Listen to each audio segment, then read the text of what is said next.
শুধু প্রেমের গল্প দিয়ে তো আসলে ছবি হয় না।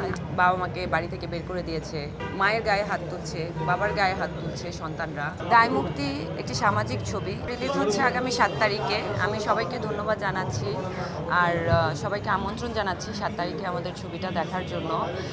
দায় মুক্তি একটি সামাজিক ছবি, একটি পারিবারিক ছবি।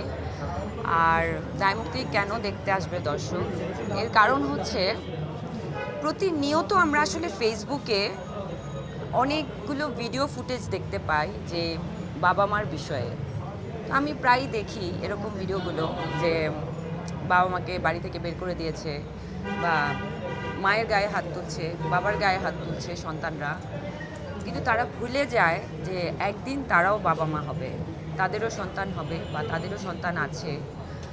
তারা মনে করে কি যে বাবা মার দায় থেকে আসলে তারা মুক্ত হয়ে যেতে চায়।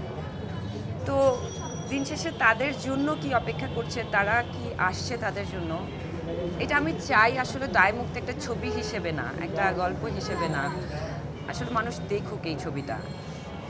শুধু প্রেমের গল্প দিয়ে তো আসলে ছবি হয় না। আর দায়মুক্তিতে প্রেম আছে, গল্প আছে, পরিবার আছে, সব কিছুই আছে। এখানে আসলে দর্শকের সবারই কম বেশি অনেকেরই জীবনের সাথে মিলে যাবে অনেক কিছু। তো এই জন্য দায়মুক্তি দেখতে আসবে দর্শক।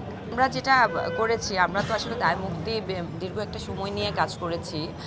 আর যে সময়টা আমরা দায়মুক্তি করেছি, ওই সময়টা আসলে মজার ব্যাপার হচ্ছে ওই সময়টাও কখনো ফিল্মে শুটিং হচ্ছিল না ওই সময়টা। আর এখনও ফিল্ম আসছে না খুব বেশি একটা।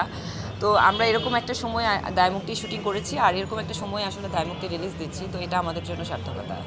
আমি দর্শকদের বলবো যে আপনারা হলে আসেন, ছবি দেখেন। আপনারা যত বেশি ছবি দেখবেন আমরা উৎসাহ পাবো, প্রযোজকরা পাবে, পরিচালকরা পাবে, আমরা আর্টিস্টরা পাবো, সবাই পাবো।